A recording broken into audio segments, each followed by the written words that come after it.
entire industry is grappling with safety performance that has regressed, and there's absolutely no question about we have to change that. And it's not just us as the mining industry; it's us as a country. As Sibanye, we certainly do support appropriate Section 54 stoppages. They are necessary, and where they're appropriate, we actually respect them, and in fact, I would say we embrace them and we get on and do what's right. However, there are cases, and I really don't want to go into details, where Section 54 stoppages are not always consistent or implemented in a manner, especially in the deep level gold mining industry, that'll improve safety. Stopping a deep level gold mine is a very, very dangerous thing to do. It creates other challenging technical issues, and in my opinion, very seldom leads towards improving safety, and I think we need to be cognizant of that. But I do believe there are 54s that are appropriate, and I do believe not just Sibanye but the entire industry engages with the DMR and embraces those 54s that are appropriately implemented. Of course, there's other solutions.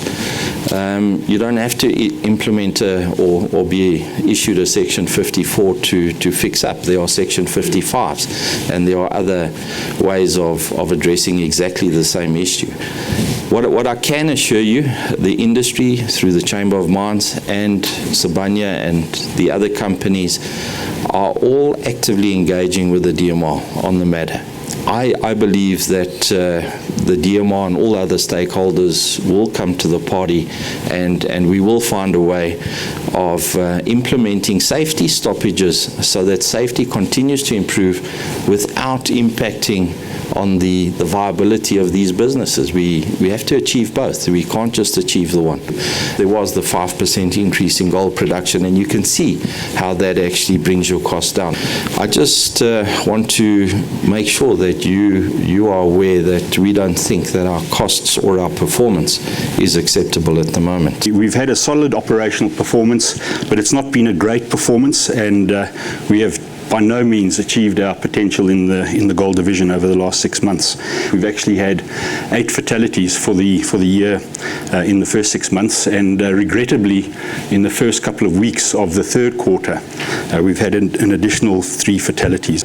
A 5% higher year-on-year gold output, but that is obviously despite some of the setbacks, the unplanned operational disruptions, and I think 3 real critical areas where we've had disruptions. The one being on the Section 54, the unplanned stoppages, where we've had 70, just over 70 in the first 6 months.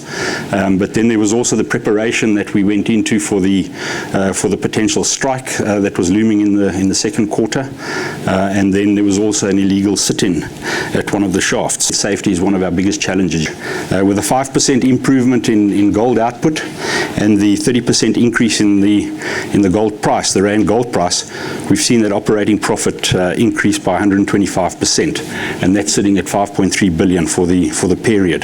The total rand costs are well managed. As I've said, the impact has really been on the lack of volume delivery.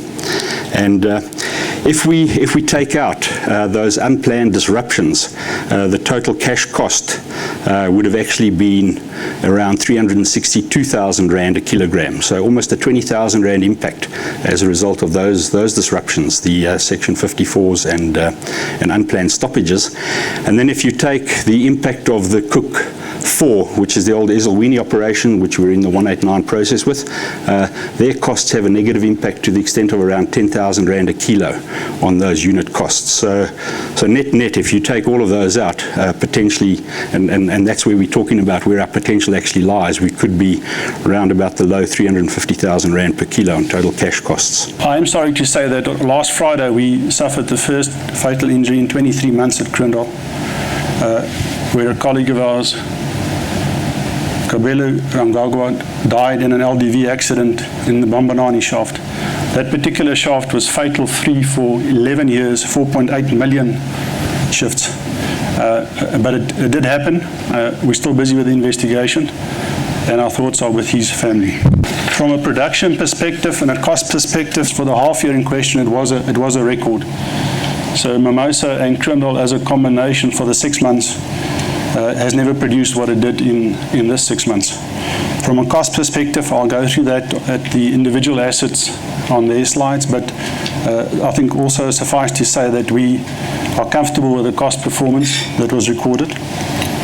That notwithstanding, Kroondal at the metal prices that prevailed during the quarter remained marginal. Where we are depleting resources at break even, or in some instances in loss situations, we are going to have to continue with our assessment and understand what is the right outcome for all stakeholders. We cannot cross-subsidize, and we cannot use shareholders' funds to finance other stakeholders. On Rustenburg, the Section 11 that we are awaiting remains on track, or largely on track is our understanding, which is to say that we still expect it this calendar year, the next couple of months. There's nothing that makes us think that that's going to change, but of course we don't have control over that process.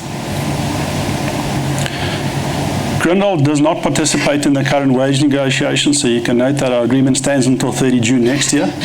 Rustenburg does. So the further complication to the Section 11, which is the last condition precedent, is to the extent that the Section 11 happens before the wage agreements are signed, we are going to inherit from Rustenburg a half-completed wage negotiation. And so while we participate in what is done, Anglo leads the negotiations and they ultimately control where that ends. I should point out that the conventional shafts that form part of the Rustenburg complex that Sibanye has bought and is in the process of completing is of significant concern to us. The conventional shafts are far off plan in a manner that makes the finance involved very significant. We are not managing those assets. Those assets are managed by Anglo until such time as the Section 11 is approved. We have engaged them and we are working with them to understand what drives that underperformance, what could be done to improve that underperformance, what could be done gets us to, and what are the alternatives should it not work. The numbers are such, both from an employment perspective and a monetary value perspective, that this underperformance cannot be sustained. It's not fundable. So it has to be addressed in some form or shape in all three of the conventional mines, and we are going to be very honest about what it means if we are not able to improve that performance to something that resembles the plan that was contained in the CPR.